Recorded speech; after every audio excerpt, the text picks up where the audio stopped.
Let's start off with how to prioritize self-care in your life and what that looks like for you. Talk about your journey in that, because it's been quite a journey.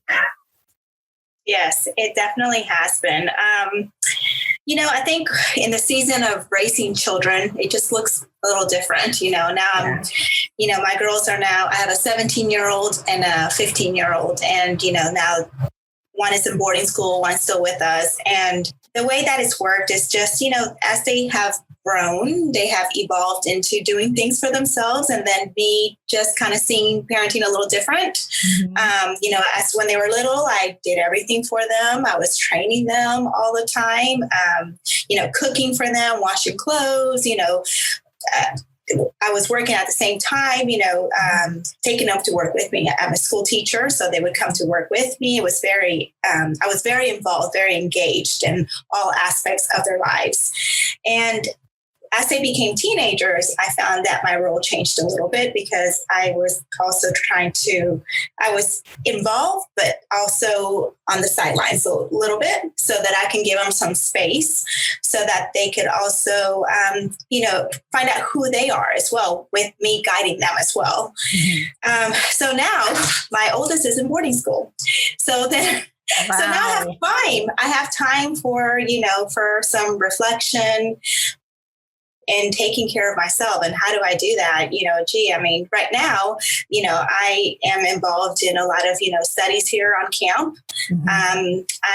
I love there's a lot of ladies from many different cultures where I live here in Saudi Arabia, mm-hmm. which is a huge blessing. So I really enjoy getting to know people. That just seems to be, it's just a very nice thing for me to do, mm-hmm. get to know the different cultures. And that's and also, taking care of myself by exercising.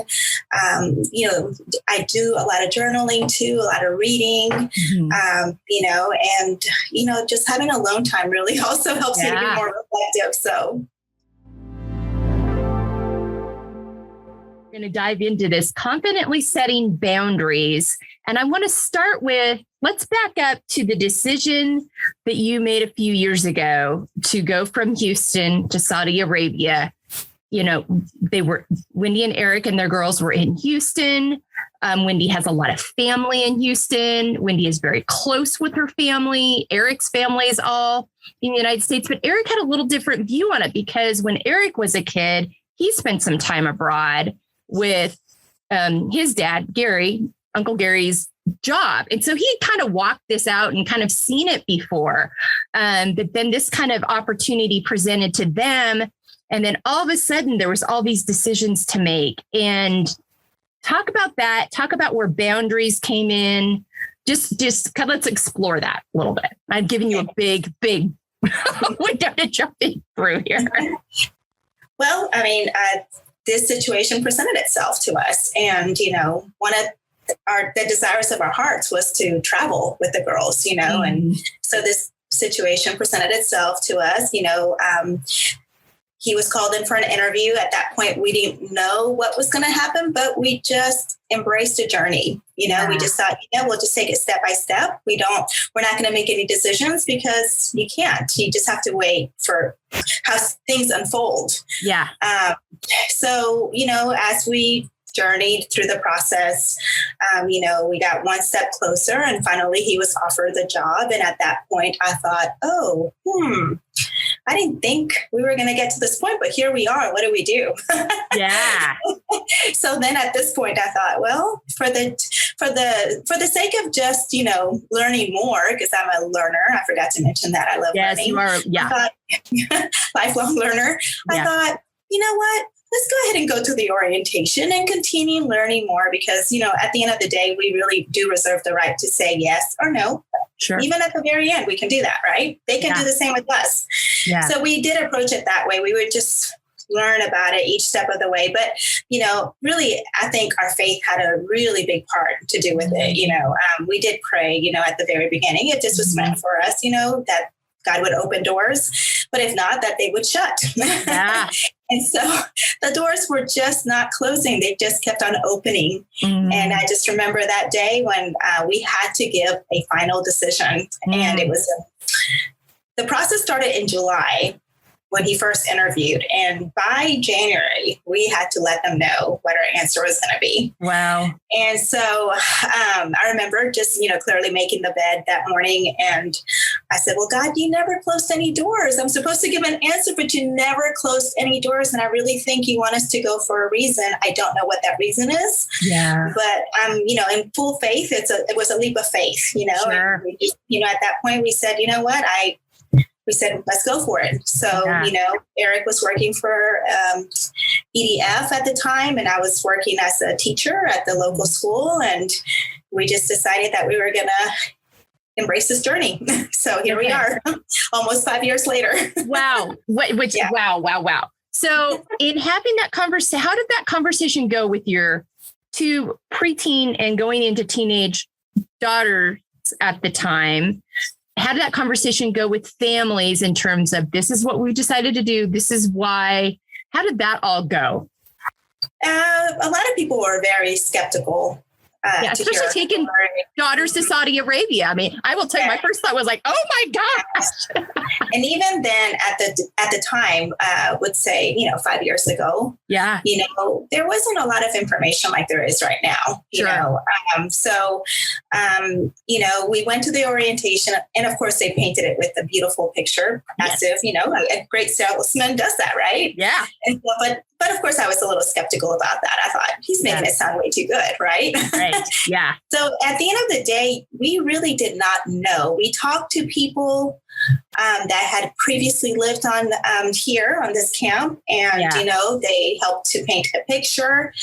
But at the end of the day, you're doing something completely different. You're leaving your family, you're leaving your friends, you're leaving the life that you knew before, and starting a whole new one. I mean, we literally just basically packed up our whole house and, put it in storage, and we decided to embrace the journey. But yes, a lot of people were very skeptical. It definitely wasn't accepted as easily. I don't think that's why I started that page, Saudi Arabia, because I needed to have people walk with me to see what life here was like. Yes. Wendy had a whole, and we'll include this in the sources. Mm-hmm. Wendy had a whole page on Facebook where she would share the journey, and you're on a camp with people from all over the world.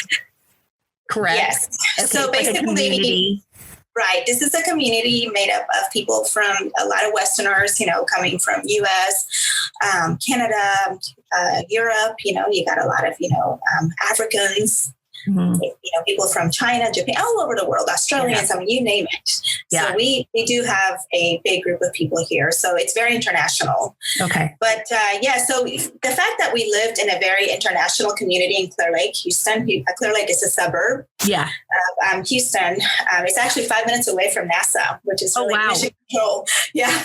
Wow. So, you can imagine, we have, astronauts living in the area, all kinds of scientists, it's people coming from all over the place. So we did have a small taste of what this would be like, but at the time we didn't know. Despite all that, it was a leap of faith in the end, in our faith in God, honestly, because it just was not an easy decision. Now, how did we handle it with the girls? We just reassured them, we're going to adventure out and we're going to go on this journey, and and they didn't see the fear in us because there's always anytime you're doing something new, I mean, let's face it, right? Yeah, you don't know how it's going to go, but we said, you know what, we're not going to commit 2 years. We're just going to take 1 year at a time, even 1 month at a time. We're just going to see what this is like, because at the end of the day, will we regret not even trying?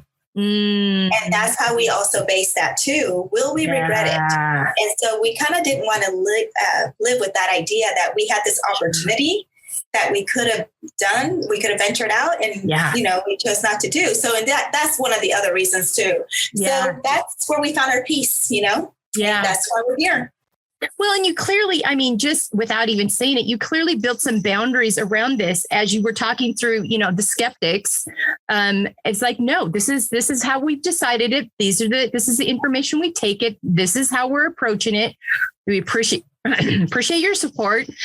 But trust us on this. We're going to go do this and trust us. We always thought, we could always, come back if we needed to, we won't regret that, but we will regret not trying. And I really do believe that the doors were open for reasons. And I think, as time has unfolded, I think I'm learning some of those reasons as well.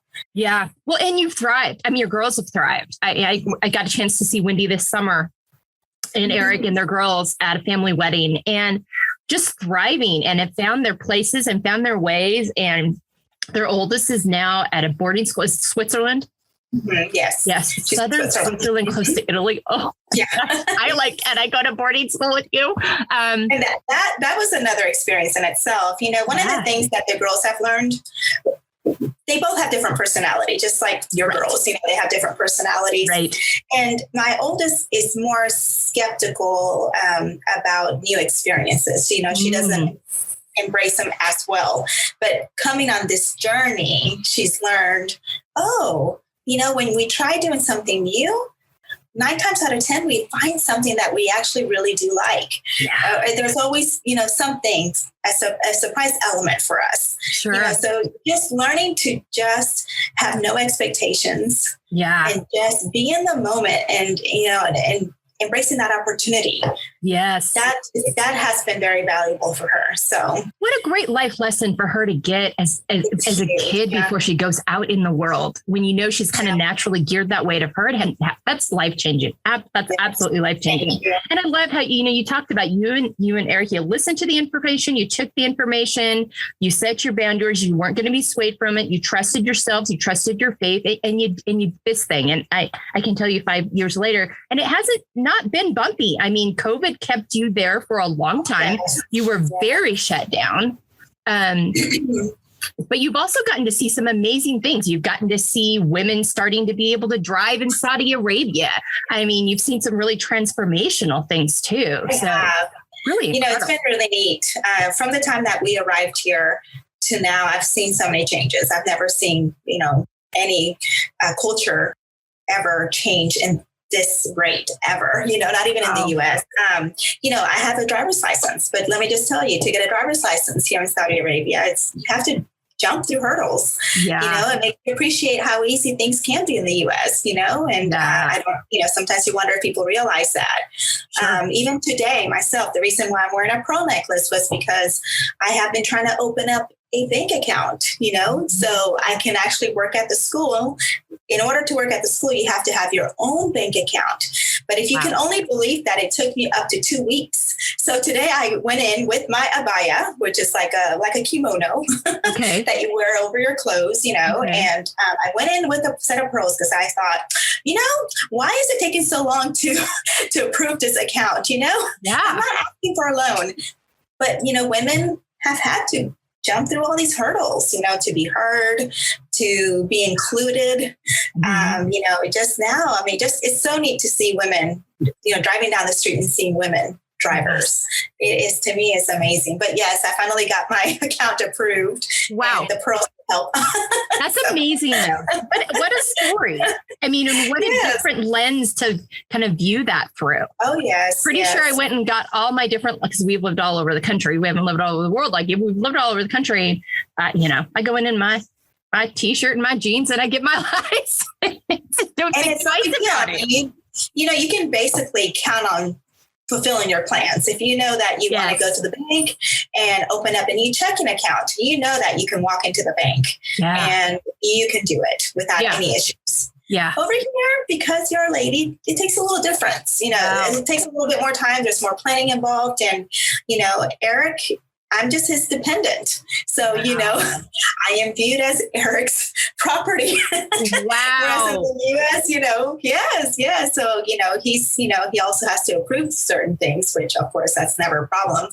But now women are starting to get underneath from the shade of their husbands, and so I think that's kind of neat to see that in these ladies. Absolutely. And these women are very educated. So it's not from lack of knowing. I think the majority of women, I think there's more women educated in this country than there are men. Wow.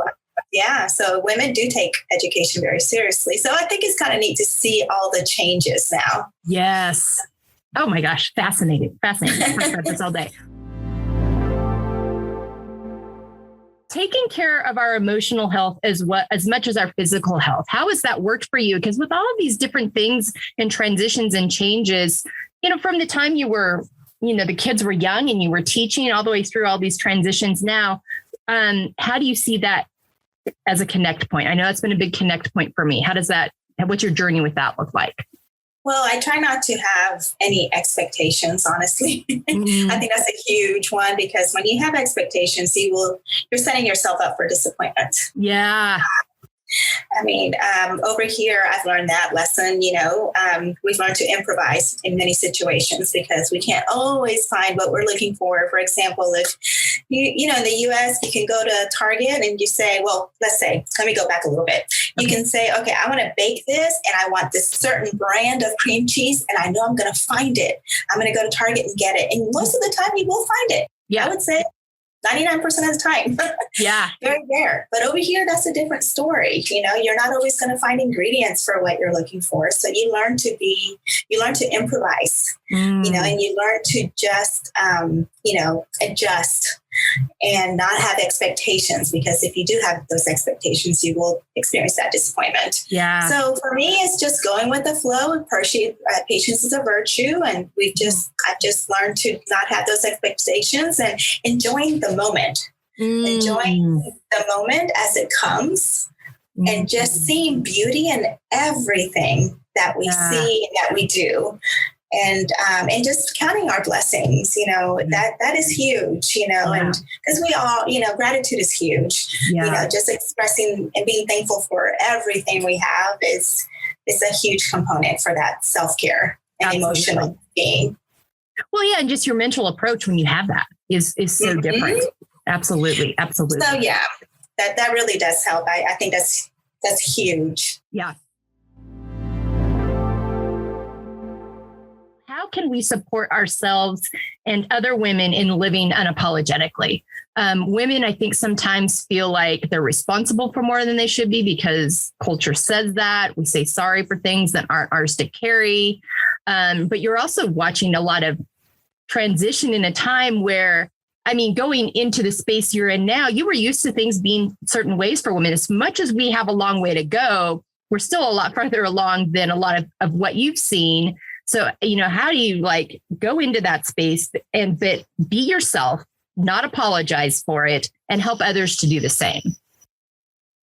Well, I also believe, that there's got to be some level of respect, when you're in Rome, you do as the Romans do, I feel that, connecting with people is another huge part of it, letting them in my world as well, so that, that I can feel accepted by them, sure.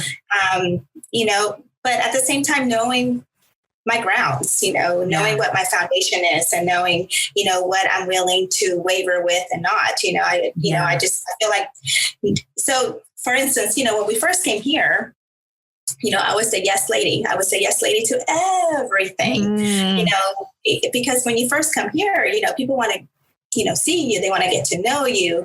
It's like you're the new kid on the block. So oh, wow. We were invited to everything. So, and I said, Eric and I were saying yes to everything. And, we were gladly, going to all events.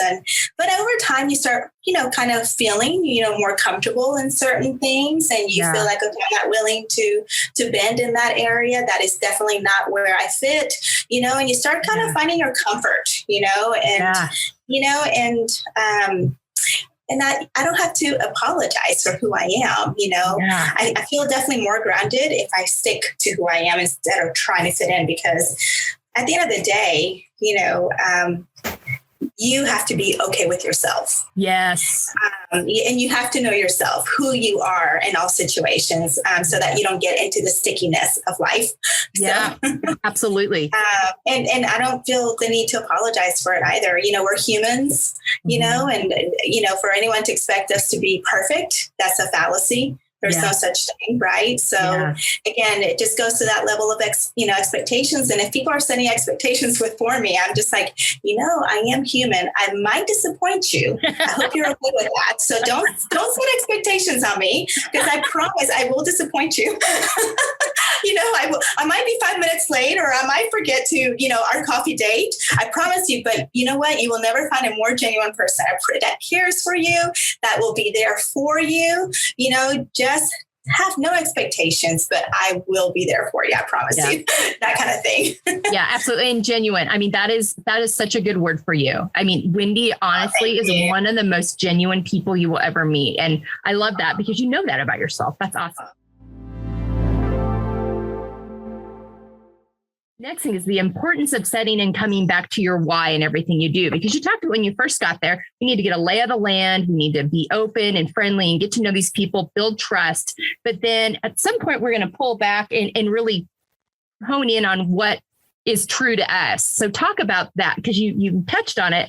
How did you determine that? When was that moment? And was it clear, or was it something you kind of had to work to? I feel like there's something inside of you that tells you, whenever you're in a situation, it just kind of jives with you or doesn't. Yeah. And you just, you feel when you're at home, you just feel it. You just know when you're with your friends, it's just the friends that are meant to be with you. It's just more effortless. Mm-hmm. Conversations are just effortless. You just feel like family, you just feel comfortable. And that to me is what is a true indication of when, you feel that comfort that you can deviate from what doesn't feel right to you. Yeah. So, I think a lot of it has to do with paying attention to what speaks to you, to your heart. Sure. You will know. And there's no reason to waste time. I mean, I'm not looking to be popular. Yeah. So yes. Why chase that? It's not me. Yes. Why chase that? I'm not going to chase something that I'm not looking for. I'm looking for, connections with people. I'm looking to learn about people. I'm looking to learn about their cultures and just admire them for who they are and what they stand for. I'm learning to learn about, different cuisines, so anything that will just enlighten me. And of course, I'm always willing to share that's what I'm looking for. I'm definitely not looking for other things that other groups may offer, but I think knowing yourself is really important in that sense, and just sticking to what feels right to you. Yeah. That little voice. Yeah, absolutely. 100%. Absolutely. So, which naturally, and we touched on this already, and you're really good at this, but growing out of others' expectations versus your own. You've said several times already, don't set my expectations for me. And you even know and going in, I'm not going to have these unrealistic expectations. Tell me about your journey and getting to, really comfortable with that and living out of your own versus others. Well, I mean, in my 20s, my early 30s, I felt frustrated at times, when people just did not meet my expectations or when I didn't meet my own expectations. Sure. And I just learned at that time, I said, it's kind of it's inhumane to expect people to be perfect or to have these, that I should have these expectations for people or for myself. Instead of just going with the flow and enjoying the moment, and I just learned that embracing people means I'm going to embrace them with all their levels of, imperfections, because I am committed to loving them and I'm committed to having this relationship with them. And that also goes for myself too. Yeah. Sometimes I get up and sometimes, I'm going to be like, today I just don't feel like doing, X, Y, and Z. Mm-hmm. And that's okay, because sometimes we have to recharge. But then the next day I get up with, all this energy. I'm going to go down that list and get it done. I just feel that to me is just being human, I feel like, when you have these expectations on people, you put up their defenses go up. Mm-hmm. And when their defenses go up, it doesn't bring out the best in them. It just brings misunderstandings. Yeah. And I was just very fortunate and I feel very blessed that I just got that from a very young age. I would say starting 20s, early 30s, where I said, you know what? Having expectations will get you in trouble. Yes. Of course you want to have certain levels of expectations, for yourself, right? Sure. Things to live by. But when it comes to people, I find that it's better to just work with them, embrace them for who they are. Yeah. And that goes the same even for myself, and Sure. I tend to do better for that. Of course, I'm responsible for certain things. I'm not saying just because I don't have expectations doesn't mean that I don't have any dreams. Yeah. I don't have any goals. But I try to be more understanding rather than, Yeah. setting those expectations that could lead me to judging people Yeah. and myself. Yeah. And disappointment, and just It's huge disappointment. Yeah. So, yeah. Absolutely. Accepting the layered aspects of ourselves, accepting all the parts of us. We tend to want to hone in on those, I call them Instagram moments, but accepting all those pieces of us, what's your journey been like for that? So you're in a really healthy place with that. How did you get there? I don't know. I just think it's also part of my faith, I mean, just loving, choosing to love. I just choose to love. And I just, I come from an island. I come from Puerto Rico. I remember, those moments, when I was growing up. I moved to Houston when I was 9. But, just, I don't know, there's a certain level of joy that people have that when you don't always have everything perfectly done. And to me, it's almost like a facade anyways, I mean, there's no such thing as, perfection, but I just learned to I don't know, I just have this intense love for people. Yeah. It doesn't matter who you are or where you come from. I just love you for who you are and your story. And that's how I came to it. I mean, I just feel that it makes me a better person. And I feel that I reap the reward that way. Yeah. So no time for drama. I don't like drama. Yeah. So no drama for this mama. I don't like it. I just, I try to solve any issues, any miscommunication. There's always going to be miscommunications. Well, hey, listen, I just go ahead and embrace that too. I'm like, hey, I'm really sorry if I offended you. Let me apologize. I definitely want to tackle any misunderstandings just to keep that peace, Sure. And I'm not saying that I will waver just to keep the peace either. If there's something that doesn't work with myself, of course, I'm more than happy. And I will say, no, I can't do that. But let me help you with something else. Let me offer you something else that I can do for you. I just can't do that. Yeah. So I always say, if you can't do something, try to come up with a solution for that person, try to, hey, I can't do that, but let me get so-and-so that could help you with that. Sure. I really can't do that at this time. That just goes against my principles, however, somebody else might enjoy doing that. Let me help you find that person, Sure. So I just think, I just love people. So for me, it's really, it's just about kind of like meshing everything together, blending it all together. And life is so short and life is so beautiful and people are just so beautiful that, it would be silly for me not to see it any other way. Cultivating healthy relationships with others. Your ability to love people and accept all of them and yourself for who they are, I think really feeds that and how you're able to cultivate those healthy relationships. So talk about that, because you are very relationship driven. You are very genuine. You are very much a lover of people. That is evident from the minute I met you. Is that comes from? Likewise. Thank you. Well, does that come though from your family? How you were raised? How does that? How did you get there? Did you just come out of the womb that way?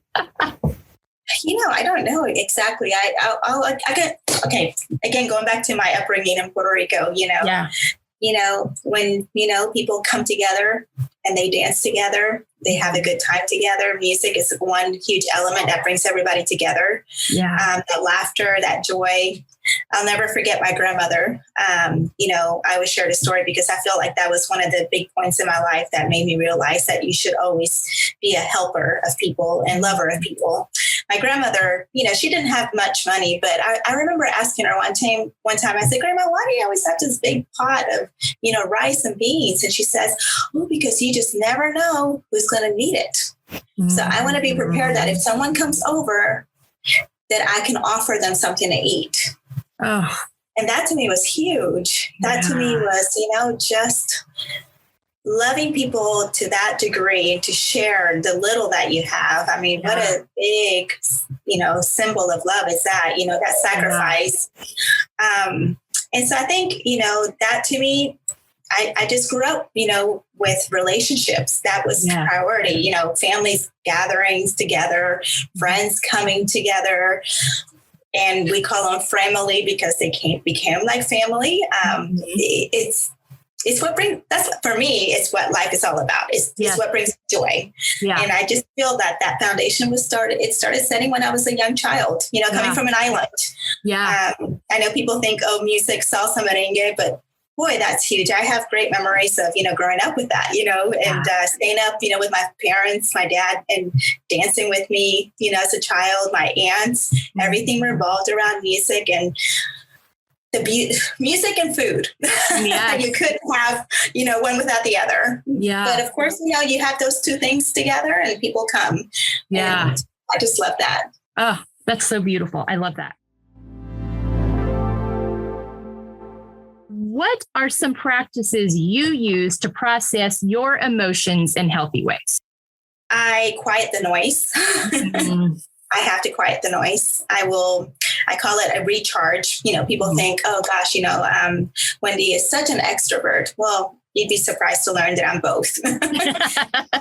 I am both extrovert and introvert too. Yeah. When it gets a little bit, I'm a very highly empathetic person. I absorb, people's pains, emotions, and I experienced that when I was working in the schools, when I worked with teachers, I would feel, their pain. I would have to sometimes go in the office and just, cry, So sometimes I just have to kind of go into my little cave.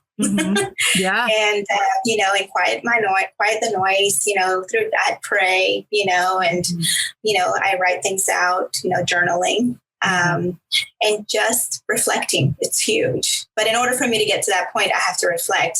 I'm going to give you an example. this summer I was in Houston, you saw me in Idaho, and, I dropped off Isabella too. We've done a lot since May. Yeah.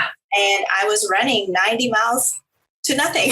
Yeah. I mean, literally, I was just, running every single day, spending time with my parents, my sister, so it was intentional time, but it was just very busy. I didn't have quiet time. Yeah. So after I dropped off Isabella in boarding school, I came back here and I just crashed for about 3 weeks. I said, I just cannot see people right now.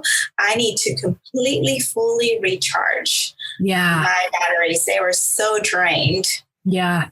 And that's how I do it. I just kind of go back in, hide into my little cave. And, I like to read, I love to pray, and, just like I said, reflect, journal.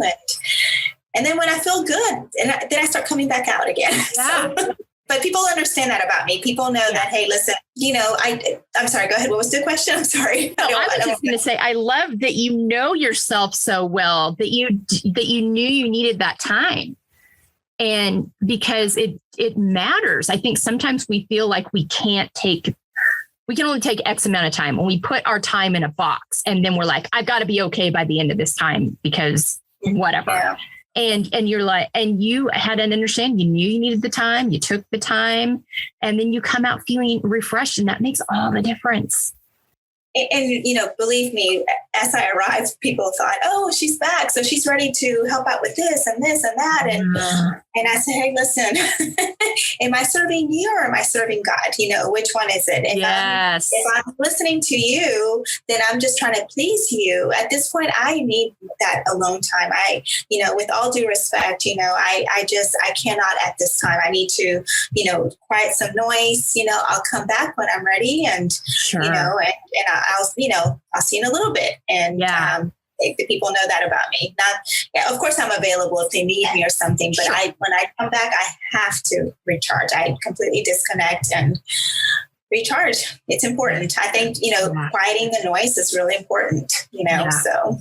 Well, that was just such a beautiful model of self-care, of boundaries, of knowing yourself, of, living by your own expectations and all those things. You just wrap that up, all of this up into one beautiful piece there. That was amazing.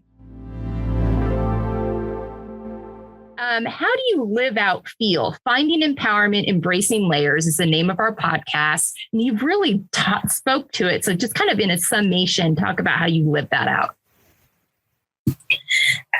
I think it goes back to who you are and knowing yourself. Mm-hmm. That I think is important. Yeah. A house can't stand without a foundation. Yeah. And, I always go back to my foundation and, who am I? And that's where how I live out my feel. We are coming down to the end here. We're at our rapid fire. Name 5 activities that nourish you. Prayer. Bible studies. I'm sorry, but they do. Absolutely. Exercising, whether it's walking or cycling, dancing, and just spending one-on-one time with either my family, Eric, the girls, or just a good friend, drinking a cup of coffee. Yeah. That to me just seems to nourish my soul. It really does. Yeah. And of course, I'm going to add a good book. Yes. That's number 6, again, it's kind of like, I always find that having a good conversation with a good friend, or even, getting to know the layers of your family, your daughters, your husband, what they're thinking, how they're feeling. It's almost like reading a good book, right? So, yes, that's a good analogy. I just love to just, over a, good, cup of coffee, or, just even a smoothie, just sitting down and just being present in the moment is what I really find that nourishes me. I love to learn about people and situations. So like I said, I'm a lifelong learner. So it goes back to that. Yeah, absolutely. Some of my favorite moments are the most simple, just gathering with the girls and Brady and now Tim around a table and just talking and being together. It's just so and listening. Yes. And just hearing about their journey, their story. Yes. Yeah. And learning about them and seeing their growth and just, good stuff. I'm sure you feel like you're in awe when you listen. I listened to the podcast, Your Girls, and I was like, wow. I know. I was so impressed by your girls. Oh, thank you. With how much they know themselves. It's so beautiful. It is. Just amazing. I know Brady and I were like, yes, we didn't screw up too much. Wow. I don't think I knew myself that well at that age. I mean, they're very self-aware and so reflective on what they know on their boundaries and their, when they, their self-love. I was impressed. I want my girls to listen to that. Yeah. So thank you. It's good for young people to listen to, to be that grounded, that centered. Well, I think this generation is taking more ownership of that. They're just taking those things to another level. I've really observed it in them and a lot of their friends too. They're just like, life is more about doing X, Y, and Z, going to college, getting a degree, getting the job, making the money, buying the house. And they're just what I gathered from listening. I feel like there's definitely more intention, which I love about. You're not just going through the motion of, I gotta, like you said, go down the list. Yeah. You're just being present in the moment and being intentional of what you're doing and really listening to yourself. Yeah. And how that makes you feel. That right there is huge. It's very big. It is. Yeah. And it's very congratulations on that. Oh, thank you. I don't know how much we can own on that. You and Brady need to be so proud of that. I was just very impressed. Well, thank you. Thank you. It warms my heart. Okay. 5 words on how you want to feel the next 6 months. Accomplished, whether that means I've read more of the books that I have on my list, or, I'd like to start subbing here at the school that, that I put in the time. Accomplished that I feel like I've been able to help more people, more kids. Accomplished, feeling more intentional with my time. I just want to make sure that my time is being utilized the right way. That is just not wasted, that we're not just being idle with our time, that we're, being intentional. Loved. We all want to feel loved. appreciated, you know, and just joyous, continued joy, you know, just and grateful. That is huge. Just, you know, I think these are just ever growing. You just never accomplish those things anyways. I just want to feel that, you know, that joy, that gratefulness for being here in the moment, you know? Yeah. Yeah. And you do such a good job of that. I mean, and I think that's what allows you to do all the things that you've done and live your life the way you do, because you're in a new season now. You know, with your oldest, you know, not in the house, and you're still able to understand because of your grounding in the joy, in the gratefulness, in your faith. You're able to like, okay, new season. How do we find this in this new season? I love that about you. And it's ironic, but, you know, with Isabella being in boarding school, you know, one would think that, you know, that the parenting role decreases, but it doesn't. It's still the same, you know, because we FaceTime every day. And even yesterday, she got stuck in a little situation where she couldn't find a laundromat. Oh, geez. So, you know, it's just those little life lessons. It was a teachable moment. I loved it. I was like, oh my gosh, did it make you feel uncomfortable? Because if it did, that means it moved you to action. Yes, one of those teachable moments. If it accomplished that, then that's all I needed. I mean, because, you know, that's what we feed them. Yeah. With, you know, so that they can launch one day. And it's just neat to be there side by side, even though I'm not presently there, but I'm so thankful for technology that it allows us to be there with her and to help her, you know. I mean, it's just amazing. So, I mean, you know, having her not here, but at the same time being there makes me so happy because I'm seeing her just, you know, get out of her comfort zone. And I always say, you got to get out of your comfort zone to learn, to, you know, you got to stretch yourself to change. So I think this is a big stretch for her and for us too. Yeah, absolutely. And changes the dynamic, you know, whenever one leaves, it changes the dynamic in the house too. All of a sudden the younger ones that aren't used to being the only ones or you know, and it changes that dynamic. So there's all that, but you're because of your foundation, you're just always able to find that space for joy and gratefulness. And I love that. And I think you have to be grateful. You have to, because, you know, I think it's the mind. The mind can really take you to happy places, or it can take you to areas that you don't want to go into. And I certainly, you know, I've seen people really struggle, you know, with where they've allowed their minds to wander to. And I feel we have so much to be thankful for, that, you know, it's a choice. You wake up every morning and you make that decision. I am so thankful for everything. And, you know, once you practice that over and over, it just becomes a part of your life and who you are. It doesn't mean you're perfect, right? None of us are perfect. I mean, we have our days. I'm like, oh my gosh, I feel a little bit grumpy. And I'm like, okay, snap out of it. You know, like the other day I was helping Olivia clean her room, and we came across all these pictures, and I see pictures of Isabella, and all of a sudden these emotions came out of me that I wasn't anticipating. Of course, you know, I just started crying because I'm also, I missed her. I'm sure you had those moments too when your girls first left. And I said, okay, that's okay. Sometimes we need, you know, these, you know, tears to clean out the wounds, you know. Absolutely. I love that. I'm okay, but I'm going to cry. It's okay, you know. And then I get myself up again, and you're like, okay, I'm so happy for you, Isabella. How are you doing? You know, and like I said, thank God for technology. If it wasn't for technology, I don't know necessarily how I would be doing it. You know, but the FaceTiming really does help. So I'm thankful seeing their faces makes all the difference in the world. But I think you touched on something really important, in that it's okay to cry and process those things through, because if we don't process those things through, they get stuck. And it's okay. Yes, exactly. And it's okay to feel all those feelings, because life is a beautiful, jumbled emotion. Salad, you know? I love a good salad. Yes. A little bit of everything, you know? It's how boring if it was just only one way. So absolutely. You know, so life is made up of a little bit of everything, and you know, everything in between as well. 100%.